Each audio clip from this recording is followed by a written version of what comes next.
मगर उस कागज पर नर्सरी की बातें नहीं लिखी, सीबीएसई पैटेंट नहीं लिखा हुआ।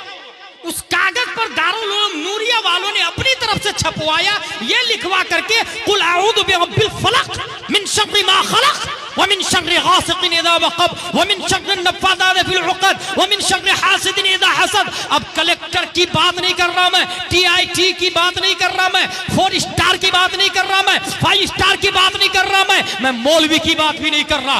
आलिम खामोश है, हाफिज खामोश है, कारी खामोश है, मुफ्ती खामोश है, मुजद्दिद खामोश है, गौस अब्दाल मातिन खामोश है। रब फतवा देता है, रब फतवा देता है, ला यमस्सुहु इल्लल मुत्तहरून।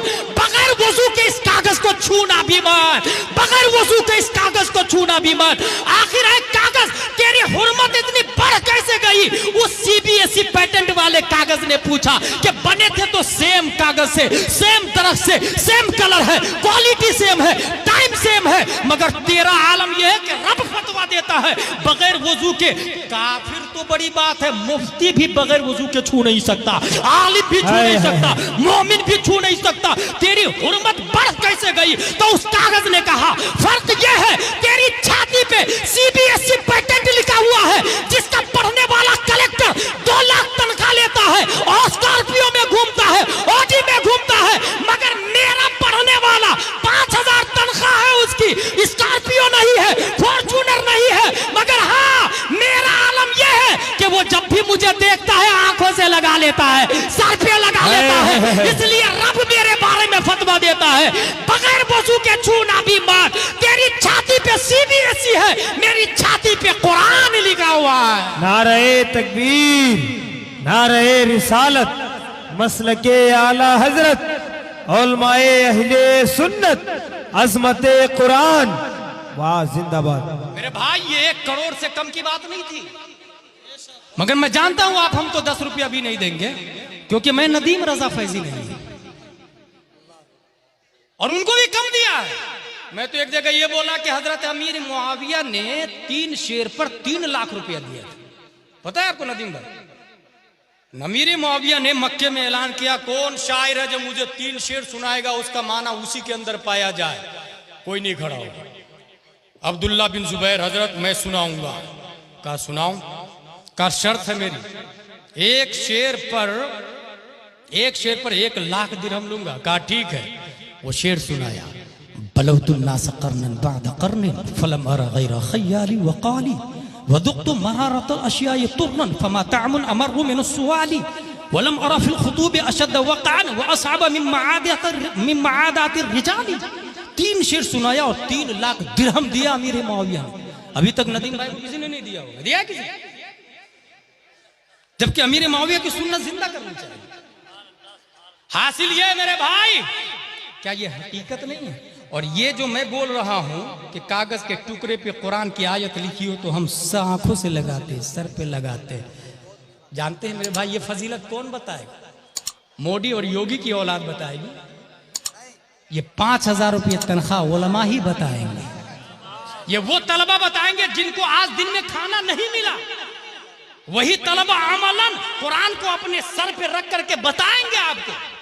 और यही दुनिया का पैगाम है कि जिसने हाफिज बनाया उस कागज का हम इतना एहतराम करते हैं तो अपने रब की कितनी कदर कर रहे होंगे हम, अपने मुस्तफा की कितनी कदर करेंगे हम, अपने अकाबिर की कितनी कदर करेंगे हम। इसीलिए मुसलमानों, इस्लाम हक्कानियत की बुनियाद पर जिंदा है, इस्लाम सिस्टम की बुनियाद पर जिंदा है, इस्लाम उसूल की बुनियाद पर जिंदा है। इसलिए ये लोग उसूल को डैमेज करने की कोशिश करते हैं। कभी जैसे ये डायरी मैं किसी अजनबी आदमी के हाथ में दूं तो जो लिखा रहेगा वही पढ़ेगा ना।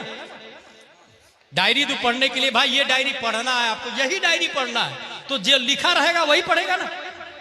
हर शख्स को अल्लाह ने डायरी दी, हर शख्स को अल्लाह ने डायरी दी। उस डायरी को ज़हन कहा जाता है और ज़हन में वही लिखाता है जो वो सुनता है। अब 1 साल की उम्र में वो सुन नहीं रहा था, नतीजतन ब्लैंक है। 2 साल की उम्र हुई, सुना नहीं, ब्लैंक। 3 साल, 4 साल, 5 साल। अब जब सब बच्चे बोल रहे हैं माँ बाप, तो आपको क्या लगता है बच्चे माँ बाप कहां से बोल रहे हैं? उसकी डायरी में लिखा हुआ भाई, जब वो छोटा था तो वो सुना माँ, डायरी में लिखाया माँ। अब वो बोलने की ताकत पर जब आता है तो बोलता है माँ। यही वजह है कि उस बच्चे को अगर लंदन में छोड़ दे तो वो माँ नहीं बोलेगा। पैदा हुआ उत्तर दिनाजपुर में, मगर दूसरे दिन उसको लंदन ट्रांसफर कर दे तो वो माँ बोलेगा। मदर, फादर, ब्रदर, सिस्टर और queen, sky, stone, stomach, back, front, left, right करेगा। वो ये माँ बाप, दादा दादी, नाना नानी ये सब नहीं बोलेगा। क्यों? क्योंकि डायरी में जो लिखाया वही बोलेगा। और ये भी याद रखे, इंसान वही बोलता है जो उसकी डायरी में, अपनी तरफ से कुछ नहीं बोलता। इसीलिए नदीम भाई, हर शख्स के पास अल्फाज महदूद है। मेरे पास मसलन 2-3 हजार अल्फाज है, उसी में पूरी जिंदगी गुजर जाती है। आपके पास 1-2 हजार है, उसी में पूरी जिंदगी। हर शख्स का यही हाल है। इसीलिए इंग्लिश में कोचिंग करे तो वोकेबुलरी दिया जाता है, वर्ड पावर दिया जाता है, अल्फाज रटाए जाते हैं ताकि अच्छे अल्फाज आए। ज्यादा अल्फाज आए तो ज्यादा बोले। आज तक हम लोग गाय की बोली नहीं समझ पाए क्योंकि उसकी वोकेबुलरी मिली नहीं। कौवा की बोली नहीं समझ पाए, वोकेबुलरी नहीं मिली। ये फितरत है इंसान की। ज़हन में की डायरी में जो सुना वो लिखा गया, जो सुना वो लिखा गया। अब जब सुनता नहीं है तो वो 80 साल का है मगर बोलता नहीं है क्योंकि डायरी में कुछ नहीं लिखा हुआ है भाई, तो क्या बोलेगा वो? इसलिए जानवर की तरह बोलता है। आप देखिए उसको, गूंगा को किस तरह बोलता है गूंगा, पता है आपको? ऐसी क्या करता है, मैंने देखा वो रफीक भाई की दुकान पर। वजह यही कि पैदाइशी वो बहरा था, नतीजतन वो गूंगा हुआ। अब इसका उल्टा क्या निकला? अब उल्टा गुलाम जिलानी अजहरी से सुने जो हमने निकाला है। उल्टा ये निकला कि बच्चा अगर 1 साल का है, बच्चा अगर 1 साल का है तो मां उसके सामने निकाले हदाई के बख्शिश और फिर कहे सुबह तैबा में हुई बटता है बारा नूर का, सदका लेने नूर का आया है तारा नूर का। अब बच्चे की डायरी में लिखाएगा सुबह तैबा में हुई बटता है बारा नूर का, सदका लेने नूर का आया है तारा नूर का। माँ, बच्चा 1 साल का है, माँ की छाती से दूध पी रहा है। उस माँ को चाहिए कि सूरह कलाकिल खोले और पढ़े कुल या अय्युहल काफिरून ला अअबुदु मा ताबुदून, ला अअबुदु मा ताबुदून। और जिसकी माँ ने ला अअबुदु मा ताबुदून पढ़ लिया, बच्चे की डायरी पे लिखा गया ला अअबुदु मा ताबुदून, जिसको तुम पूजते हो मैं नहीं पूजूंगा। अब वही बच्चा 1 साल का था, बचपन में लिख लिया डायरी में ला अअबुदु मा ताबुदून। जब 40 साल का हुआ है, आरएसएस, बजरंग दल, शिवसेना, कुफार और मुशरिकीन हिंद आके कह रहे हैं बोल वंदे मातरम, बोल राजा, बोल राम। वो जान तो जाने देगा मगर यही कहेगा ला अअबुदु मा ताबुदून, जिसकी तुम पूजा करते हो मैं नहीं पूजूंगा क्योंकि मेरी डायरी में माँ ने बचपन में लिख दिया था और जो मेरी डायरी में लिखा है उसके सिवा मैं कुछ नहीं जानता। जानता तो ये जानता मेरा रब अल्लाह है। वाह वाह, जिंदाबाद जिंदाबाद। 1 साल का बच्चा है, माँ ने पढ़ा सूरह मुज़म्मिल, या अय्युहल मुज़म्मिल कुमिल लैल इल्ला कलीलन निस्फहु अव इनकुस मिनहु कलीला। बच्चा तहज्जुद गुजार बनेगा, तहज्जुद गुजार। और जिन माँ और बहनों को नहीं पढ़ने आता वो नदीम भाई की कैसे लगा ले, दिलकश नाजवी की लगा ले, असद भाई की लगा ले, जो सुन्नी शोरा है उनके अशार लगा ले। क्योंकि माँ सुनेगी तो 1 साल का बच्चा भी सुनेगा। और जो कान में गया वो डायरी में लिखा गया, जो कान में गया वो डायरी में और ला मुहाला बच्चा वही बोलेगा जो डायरी में लिखा हुआ। ये लिख ले आप। इसलिए मैंने कहा कि बहरा गूंगा होता है, अब जो सुनता है वो वही बोलता है। जब बच्चे की डायरी में यही सब लिखाया तो अब बड़ा होने के बाद दिमाग लगाइए आप लोग, बच्चा माँ बहन की गाली क्यों देता है? क्यों देता है? कभी गौर किया आपने? क्योंकि वो घर में गाली को सुनता और डायरी में लिखता है। वो माँ को गाली देते हुए सुनता है, या माँ बच्चे को दूध पिला रही और बाप आया हरामी कमीना, उल्टा सीधा गंदी गंदी अपनी बीवी को गाली दिया, बच्चे ने लिख लिया अपनी डायरी में हरामी कमीना मरदूद वगैरह गंदी गंदी गाली जो मैं नहीं अल्फाज देना चाहता। बाप ने गाली दी बीवी को, बच्चा दूध पी रहा, बच्चे की डायरी में वो गाली आ गई। अब यही बच्चा जब 50 साल का है और बाप 70 साल का है तो वो माँ बहन की गाली बाप को देता है, क्योंकि डायरी लिखा किसने?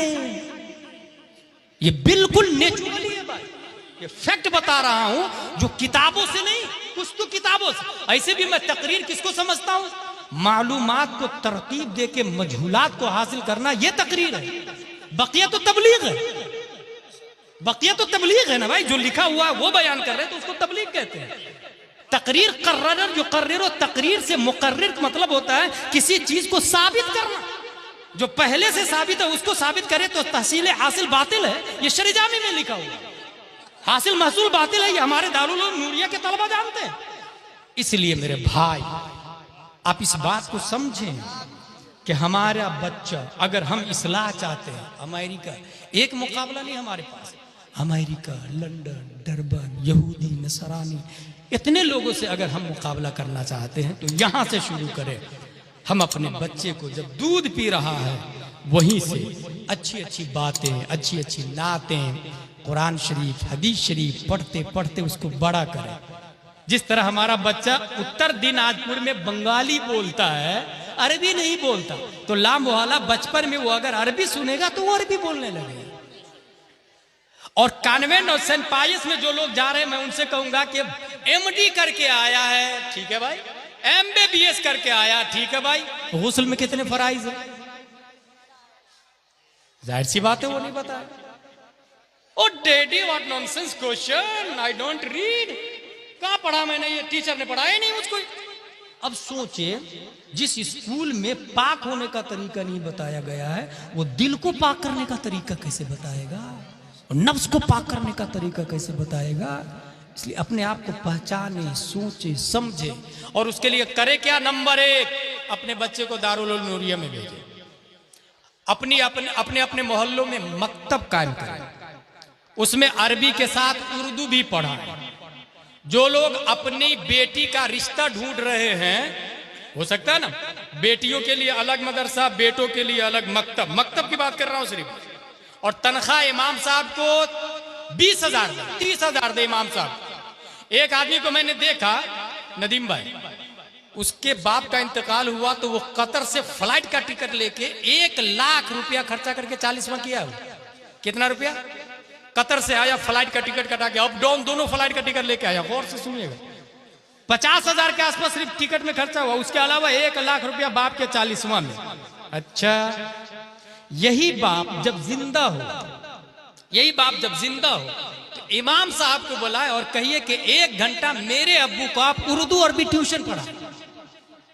अब ये जो आपने अपने बाप को ट्यूशन में कुरान शरीफ पढ़ाया, तो ये जो 40वां है उस 40वां से ज्यादा अफजल वाला है, क्योंकि उस 40वां के कबूल की जमानत आपके पास नहीं है। मगर इस 40वां की कबूलियत का हाल यह है कि जिसने 60-70 साल की उम्र में भी अगर पढ़ना शुरू किया तो जिब्रील अलैहिस्सलाम अपना पर उसके पांव के नीचे बिछा देते हैं। ये हकीकत है कि नहीं? ये 40वां गारंटी है कबूल होने की, गारंटी है। इसलिए जो बेटा बाप का 40वां धूमधाम से करते हैं, उससे मैं कहूंगा जीते जी 40वां करो, ट्यूशन पढ़ो अपने बाप को, इमाम साहब को अपने घर में हाजिर करके, या अपने इमाम अपने वालिदैन को भेज करके। बहरहाल लड़कियों का मदरसा अलग, लड़कों का मदरसा अलग। और अगर पढ़ाने वाली लड़की ना हो तो जो लोग अपने लिए बहू तलाश कर रहे हैं, जो बूढ़े लोग हैं यहाँ अपने बेटा के लिए लड़की ढूंढ रहे हैं, 1 गांव 2 गांव, लड़की समझ में नहीं आई मुझको, सब कुछ ठीक है, बस थोड़ा सा कलर जो है ना वो फीका है। अच्छा, वो ठीक है, लड़की भी खूबसूरत है मगर उसकी माँ बहुत बदमाश है। अच्छा, वो सब ठीक है मगर दे कुछ नहीं रहा, वगैरह वगैरह वगैरह। उससे मैं कहूंगा कि आप सीधा लड़कियों के मदरसे में जाए और वहां से अपने घर की बहू आलिमा लेकर के आए, और उस आलिमा से कहे कि अपने मोहल्ले में 10 बच्चियों को आलिमा बनाए।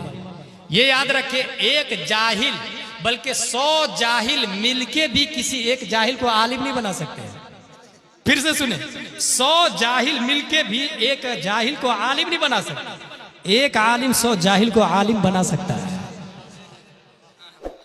एक आलिम अब वो आएगी आलिमा बहू, घर में 10 को आलिमा बनाएगी अपने मोहल्ले में, 10, 100 को, 100, 1000 को। मैदान महशर में वो सास भी जन्नत में जाएगी जो आलिमा बहू लेकर के आई, और सिर्फ चावल से कंकर नहीं चुनवाई बल्कि 2 घंटा पढ़ने पढ़ाने का मौका भी दिया। वो ससुर भी जन्नत में, वो शौहर भी जन्नत में, जो सिर्फ कपड़ा नहीं धुलवाया बल्कि बुखारी मुस्लिम पढ़ने पढ़ाने का मौका दिया। और हाँ, ये याद रखे, लड़की देखते समय jeans pant, T shirt, Activa, iPhone, convent, saint Pius, nurse, 10वीं ग्रेजुएशन पढ़ी लिखी, ये मत ढूंढे, क्योंकि हमने जो 1400 साल इस्लाम पढ़ा है उसमें कहीं ये नहीं लिखा हुआ है कि किसी जींस पैंट वाली के पेट से कोई मुजाहिद मिल्लत पैदा हुआ, किसी जींस पैंट वाली के पेट से कोई ताजु शरिया पैदा हुआ। ये अल्लाह के वली हमेशा कंजुल ईमान पढ़ने वाली के पेट से पैदा होती है, नकाब पहनने वाली खातून के पेट से पैदा होती है। इसलिए अपने मोहल्ले में हम वली पैदा करना चाहते हैं तो सबसे पहले अपनी मां और बहनों के ऊपर नकाब ओढ़ाए। और एक और बात बता दो, जो हकीकत है कि या हम लोग कहते हैं कि ये बुजुर्ग है, बुजुर्ग 60-70 साल की उम्र है, बुजुर्ग है। भाई साहब ये हंस रहे, देखे 60-70 साल के बुजुर्ग है। ये किसने कहा भाई साहब बुजुर्ग है? बुजुर्गी किसको कहते हैं? 5 महीने के बच्चे के हाथ में आप दे आईफोन, क्या करेगा वो? या तो मुंह में डालेगा या फेंक देगा। He cannot define value of iPhone. That's why threw away. वो नहीं समझ रहा आईफोन की वैल्यू क्या है। Just like diamond, gold, silver, कुछ भी दे नाली में फेंक दे। यही हाल 80 साल का उस बूढ़ा का भी है जो अलिफ बा तासा नहीं जानता है, जो उलमा की सुहबत में नहीं बैठा है। ये किसने कह दिया वो 80 साल का बुजुर्ग है? भाई बुजुर्गी इल्म हस्त न क्या उम्र हस्त, वो अभी दूध ही नहीं छोड़ा है, 80 साल का लेकिन दूध पी रहा हो। अगर वो दूध छोड़ना चाहता है, यही वजह है कि वो इंसान 80 साल का बूढ़ा है मगर 10,000 की लालच में अहले हदीस बन जा रहा है, 5,000 की लालच में आरएसएस बीजेपी ज्वाइन कर रहा है, चंद रुपयों के चक्कर में वोट किसी और को दे रहा, अपने इस्लाम को गंवा दे रहा, उसे पता भी नहीं चल रहा। इस्लाम जो करोड़ों डायमंड से अफजल आला है, उसने थ्रू अवे क्यों किया? He can not define value of ईमान, he cannot define value of Islam, he cannot define value of Abu Bakr, Umar, Usman और Ali. That's why threw away from himself. वो दूर क्यों गया? अब अगर वो 80 साल का बूढ़ा ये चाहता है कि मैं दूध छोड़ूं तो अलिफ बा तासा शुरू करे।